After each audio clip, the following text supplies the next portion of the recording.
C60 was named Buckminster Fullerene, or Buckyballs, in tribute to the architect Buckminster Fuller and his iconic geodesic domes. The discovery of buckyballs led to an entirely new branch of chemistry, the science of fullerenes. Until then, carbon was only known to take on two forms. One was extremely hard, diamond, and the other very soft but electrically conductive, graphite. The new fullerene molecules and their close relations, carbon nanotubes, often exhibit both of these properties and are already being tested in solar cells, nanocircuits and drug delivery systems. Carbon nanotubes have already proven to be the strongest materials in the world and promise exceptionally light and versatile components.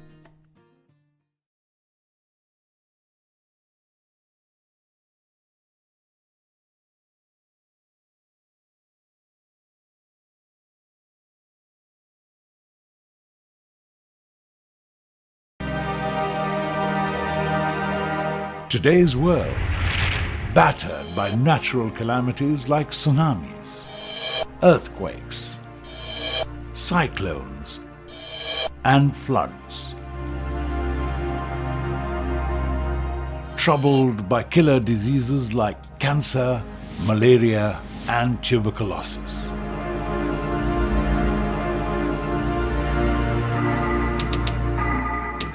A world where fatal and disabling accidents leave us crippled and helpless. Imagine a day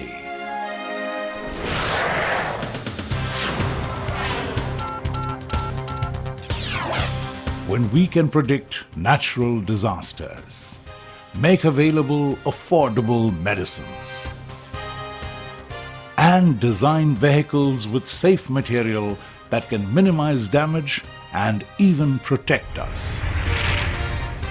Scientists and researchers across the globe are at work to convert these visionary ideas into reality so that they become part of our lives. One such initiative has been the supercomputing programs of Center for Development of Advanced Computing. Its programs are vital tools for carrying out state-of-the-art R&D in all sectors.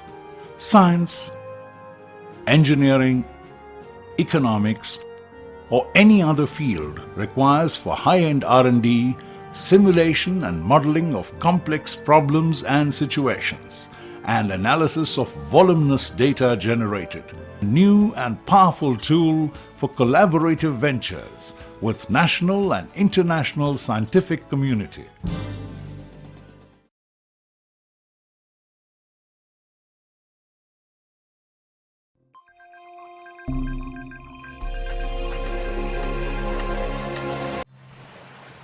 NYSE Technologies has built one of the first community clouds, and they built it to meet the financial market's need for speed and a whole host of other services. Since it began, stock trading has always been about watching for the first signs of a trend and putting in your buy or sell order before the other thousands of people who are watching the same numbers.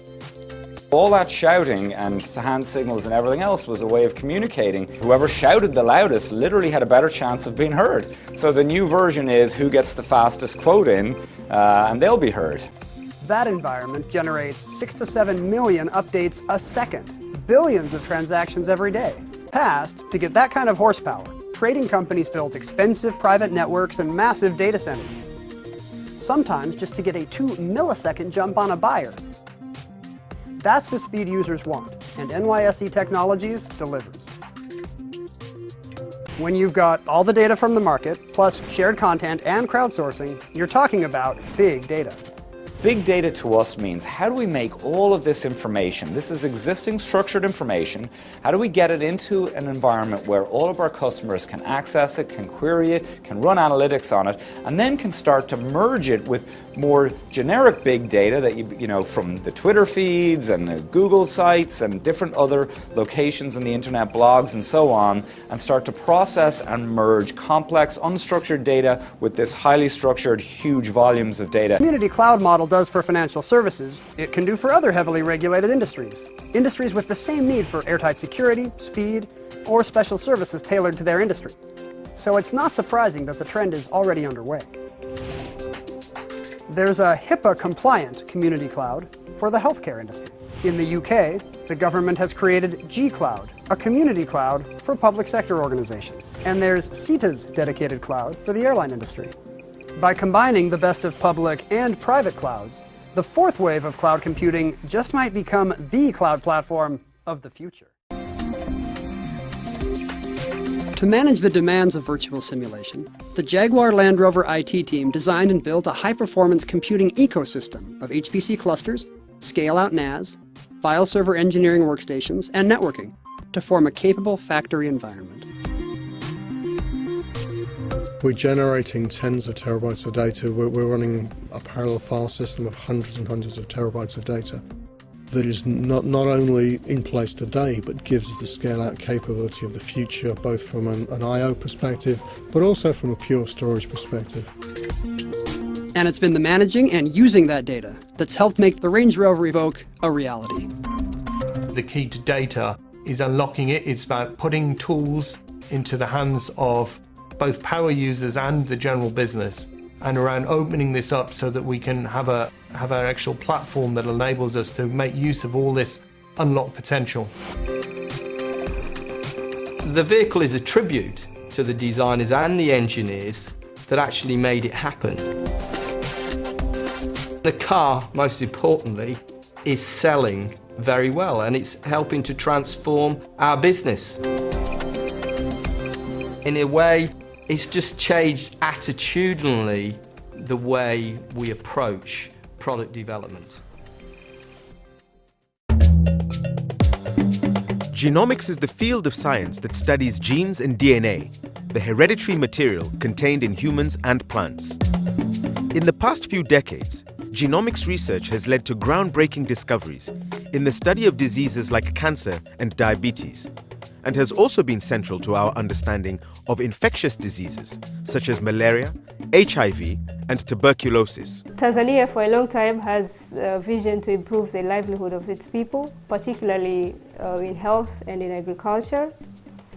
The achievement of this vision has been impaired by lack of technology, but genomics is a new technology that utilizes genetics information to solve biological problems. One of the area of this science and technology is the area of plant genomics, and this is science that has helped to accelerate gene discovery and therefore reduce the time for research and cost of the research. In order to learn whether the patient will fail to certain drugs, we can analyze the genomic data from the HIV isolated from the patient, and then we can analyze the sequence using bioinformatic tools and be able to tell whether the patient will respond to the drugs or not. So this is one area where bioinformatics can be applied. With genomics, we see the emergence of big data, the collection of data sets too large and complex for traditional data processing applications. Big data that is generated in genomics requires special tools. These tools, in terms of software and ICT tools, are generated by bioinformaticians who then analyze this type of data to make useful decisions, whether in the field of medicine or agriculture, wherever the bioinformatics tools or genomics has to be applied. The emerging technology in the field of science, especially genomics, is the ability to handle big data. The good news is that Tanzania is at the forefront in utilizing the emerging technologies in ICT within the public and private sector to handle big data in order to advance science in health and agriculture. PCR, polymerase chain reaction, is a technology that amplifies DNA information by making many copies that are used to study organisms. PCR technology can be used to detect presence of bacteria, viruses, and parasites. Another application of plant genomics is in the gene mapping and gene mining, that is to help us locate the gene in the genome and also study their functions. So this is a very, very useful tool to advance agriculture and improve our economy. Tanzania has received global recognition in the field of genomics in health and in agriculture. Through the proper use of big data, Tanzania is using science and technology to solve local problems in health and agriculture. This will have an impact beyond the field of science and bring about commercial success and economic development.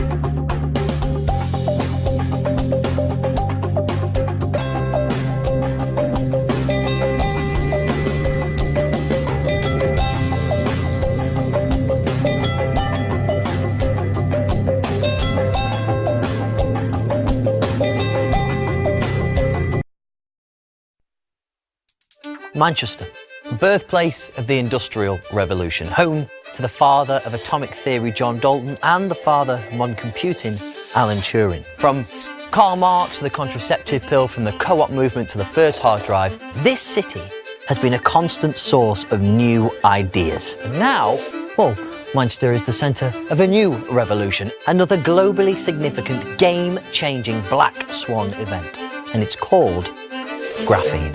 And it was isolated here in the physics department at the University of Manchester. It's so extraordinary that in 2010 the scientists who made it were awarded the Nobel Prize for Physics. Now, in a story of serendipity and free thinking that rivals any in scientific history, these geniuses did what no one had done before and isolated graphene, creating the first ever man-made material in 2 dimensions. Graphene has almost limitless potential. It's so light and so thin, but it's strong and it's dynamic. The visions, the predictions of sci-fi writers and tech gurus are finally within our grasp.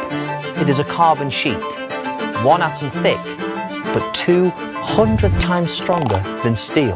It's the lightest, most conductive man-made material on Earth. It can be used for DNA sequencing at a nanoscopic level. It can be programmed to attach itself to specific cells, like cancer cells, which will revolutionise medicine.